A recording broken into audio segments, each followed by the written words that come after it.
오늘 우리에게 주시는 하나님의 말씀은 민수기서 5장 1절에서 4절까지의 말씀입니다. 민수기서 5장 1절에서 4절까지의 말씀을 교독하시고 마지막 절은 함께 합독하도록 하겠습니다. 여호와께서 모세에게 말씀하여 이르시되 이스라엘 자손에게 명령하여 모든 나병한 자와 유출증 있는 자와 죽음으로 부정하게 된 자를 다 진영 밖으로 내보내되 남녀를 막론하고 다 진영 밖으로 내보내어 그들이 진영을 더럽히게 하지 말라. 내가 그 진영 가운데 거하느니라 하시매 이스라엘 자손이 그같이 행하여 그들을 진영 밖으로 내보냈으니 곧 여호와께서 모세에게 이르신 대로 이스라엘 자손이 행하였더라. 아멘.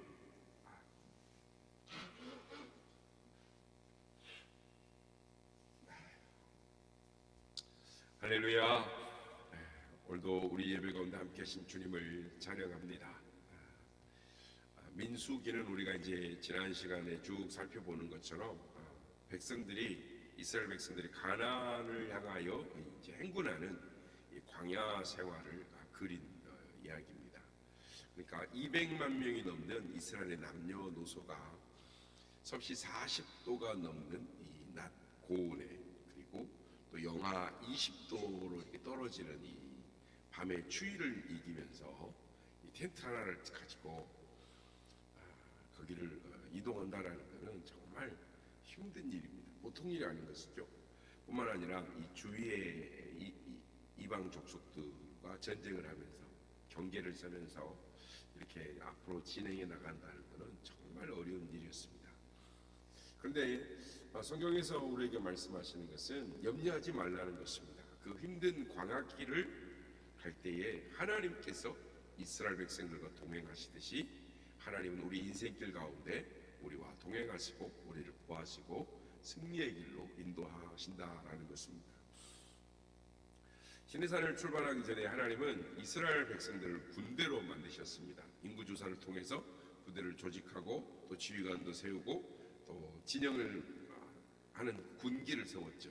그래서 200명이 넘는 하나님의 군대가 이 목적지인 가나안까지 행군하는 데에 필요한 이 시스템을 정비를 하셨습니다. 근데 하나님의 군대에 이 필요한 모든 시스템이 갖춰졌다 하더라도 또 하나의 준비가 필요했습니다. 그것은 사람이었습니다. 그러니까 아무리 시스템이 잘 갖춰져 있어도 그 시스템을 운행하는 사람이 중요한 것입니다. 그러니까 군인 한 사람 한 사람의 안전과 건강이 그 군대의 힘이 되는 것처럼 하나님은 이스라엘 군대, 행진하는 이스라엘 군대의 백성들을 거룩하게 하시는 작업을 하십니다. 그래서 이스라엘 백성들에게 정결 규례를 주시는데 오늘 이 시간에는 하나님께서 이스라엘 백성들에게 주신 정결 규례가 무엇인가를 살펴보므로 우리가 은혜를 받고자 하는 것입니다. 첫째, 하나님의 군대는 외형적, 신체적 정결이 필요했습니다. 오늘 보면 2절 말씀을 보면요, 이스라엘 자손에게 명령하여 모든 나병 환자와 유출증 있는 자와 죽음으로 부정하게 된 자를 다 진영 밖으로 내보낼지니라. 성경에 나오는 이 나병은 오늘날 이 전염성이 있는 악성 피부병 정도로 생각할 수 있습니다. 그러니까 이 나병 그러면 보통 우리는 이제 한센병으로 생각하고 있는데 역사에 보면 이 한센병은 주전 200년 경에 나온 것으로 처음 발견된 것으로 나옵니다. 그렇기 때문에 이 나병은 악성 피부병 그리고 이제 레이기에도 보면은 악성 피부병으로 볼 수가 있습니다. 또 유출증은 이제 구약 학자들 전체적인 일들은 성병으로 봅니다. 그러니까 유출증은 매독이나 임질, 그런 성병으로 보는 것이죠. 그래서 왜 하나님께서 이런 사람들을 이 환자들을 진영 밖으로 내보내게 하셨을까요? 그것은 이 전염성 때문입니다. 그러니까 이런 차원에서 이 죽음의 손을 댄 사람이 이제 죽는데 그래서 원치 않는 상황에서 병균이 옮을 수가 있습니다. 왜냐하면 날씨가 40도까지 올라가니까 금방 부패해버립니다. 그래서 그냥 우리는 이 3일 정도 이렇게 생각을 하고 3일 장례를 치릅니다만은 이스라엘은 그냥 사람이 죽으면 바로 그 당일날 갖다 그냥 장례를 치릅니다. 왜냐하면 바로 썩기 때문이죠. 그래서 이 나사로의 같은 경우는 나흘 지났기 때문에 이미 썩어서 그냥 물러진 상태입니다. 그 냄새가 나나이다라는 상거는 아예 그냥 썩은 문질러져 버렸습니다. 그러니 보실 필요가 없습니다라고 하는 말 같은 것입니다. 어쨌든 이 시체를 수습하는 사람들도 병원군에 감염될 위험성이 높았습니다. 그래서 200만 명이 넘는 이 사람들이 공동체 생활을 하고 있는데 전염병이 돌면 순식간에 그냥 퍼져버리는 것이죠. 그래서 그 시대에는 백신이라든지 뭐 항생제라든지 이런 건 없지 않았습니까? 그래서 그냥 전염병이 돌면 속수무책으로 그냥 당하는 것입니다. 그래서 격리 조치가 가장 뛰어난 예방의학이다라고 할 수 있습니다. 그래서 하나님께서는 사람들을 다 진영 밖으로 내보내시고 오직 그 사람들 오직 치유와 회복에만 집중할 수 있도록 다시 회복되면 진영으로 다시 돌아와서 하나님의 맡기신 사명을 백성으로서 행군할 수 있도록 그렇게 조치를 취하셨습니다. 그래서 3절에 보면 남녀를 막론하고 다 진영 밖으로 내보내어 그들이 진영을 더럽히게 하지 말라. 내가 그 진영 가운데 거하느니라. 내가 그 진영 가운데 거하느니라. 여러분, 하나님이 우리와 함께 하시면 건강과 안전과 평화와 행복을 누리게 되는 줄로 믿습니다. 그래서 민수기 6장 우리가 이제 다음 시간에 찾아보겠습니다만은 민수기 6장 24절에서 26절에 보면 제사장들이 우리에게 이렇게 축복을 합니다.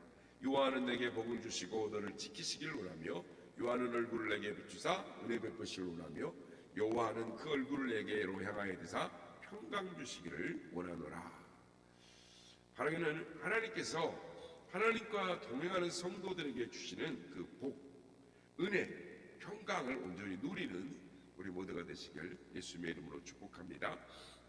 둘째는 이스라엘 백성들이 하나님의 군대로서 가는 때 준비해야 되는 건 뭐냐면 내면의 정결이었습니다.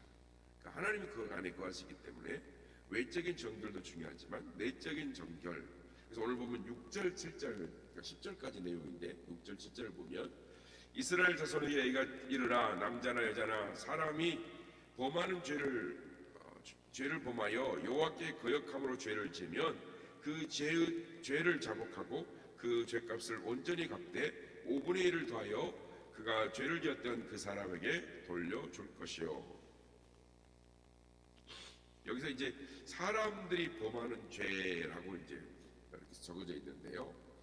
구체적으로 나와 있지 않습니다. 그러나 5분의 1을 돌려주라라는 내용을 살펴보았을 때 그 죄가 경제적인 죄라는 것을 알 수가 있습니다. 왜냐하면 레위기서 6장에 보면 오늘 본문에 나와 있는 6절, 7절 같은 내용이 나와 있는데 레위기서 6장 2절에서 5절을 보면은 이 5분의 1 남의 물건을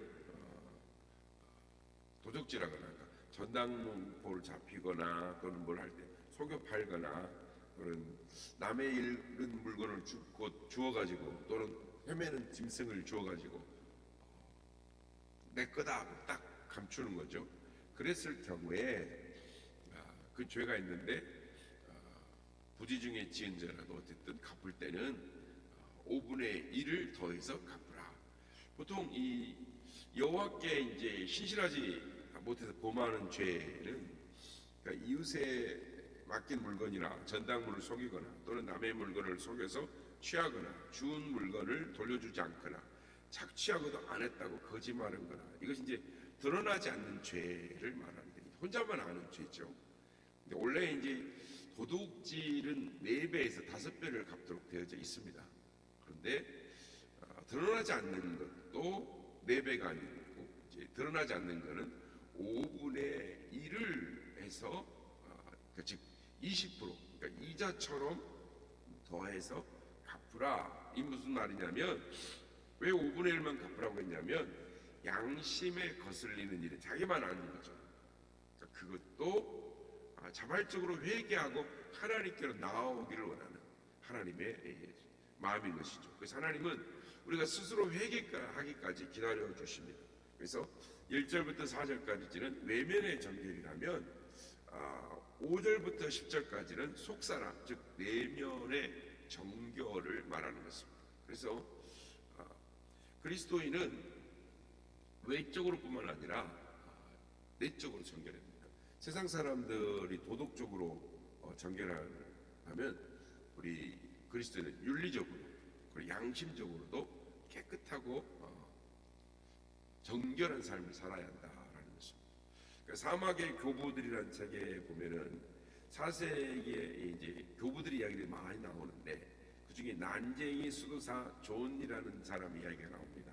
거기 보면 한 번은 질투심이 많은 동료 수도사가 교회 앞에서 성도들을 가르치고 있는 존에게 다가가서 이렇게 말을 합니다. 존, 자네의 자네 독이 가득하네 하면서 비난을 해요. 사람들 앞에 가리고 있는. 그리고 보통 사람 같으면 그게 얼굴이 화끈거리지 않겠습니까? 그리고 또 그게 대항하고 공격하는 말을 방어하는 말할 텐데 존 수도사는 이렇게 말했다고 합니다. 맞네, 자네 말이 맞네. 그러나 자네가 내 겉모습만 보기 때문에 그 정도로 말했지 내 속을 보았다면 자네는 더한 말도 했을 거네라고 말을 하면서 겸손한 모습을 보여주었다라고 말합니다.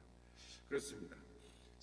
사도 바울은 자신을 죄인 중에 괴수다라고 말을 했습니다. 그러니까 속에는 남들이 모르는 별의별 것이 다 들어있는 것이죠.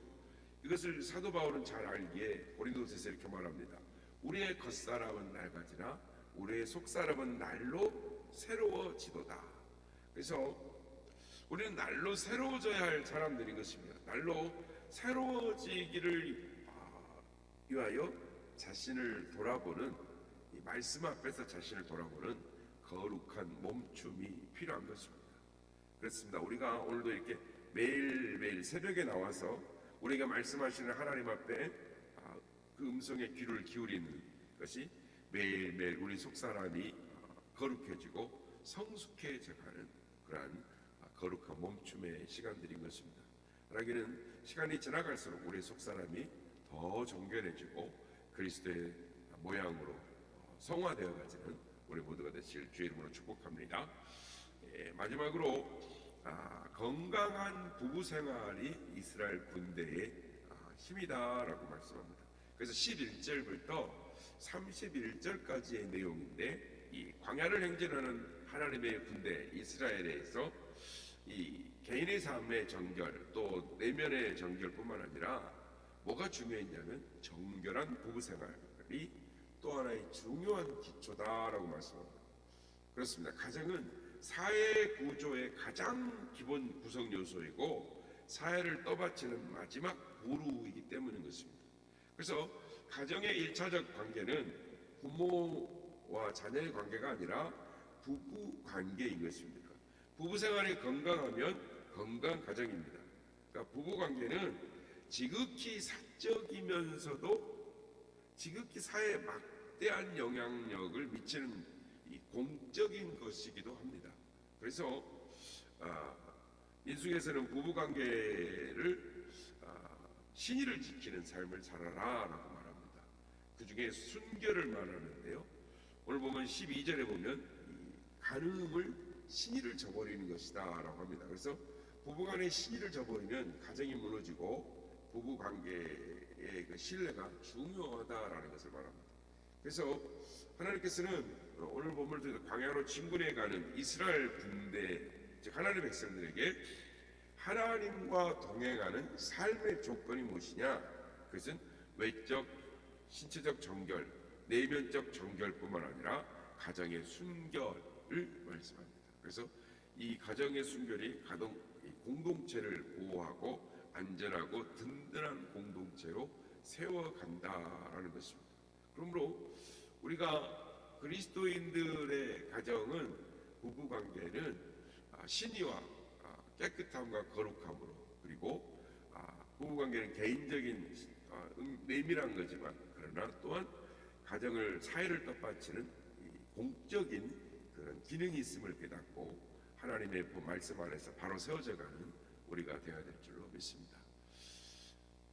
우리의 인생길은 광야의 길과 같습니다. 그러나 광야와 같은 길이라 할지라도 하나님이 우리와 함께 하시면 승리의 길로 나아갈 수 있습니다. 바라기는 하나님과 동행하는 삶의 조건이 무엇인지를 바로 깨닫고 오늘도 주님 앞에서 성결하고 거룩한 삶을 살아 구원에 합당한 삶을 살아서 하나님께 영광 돌린 삶, 승리의 삶을 살아가는 우리 모두가 다 되시기를 예수님의 이름으로 축복합니다.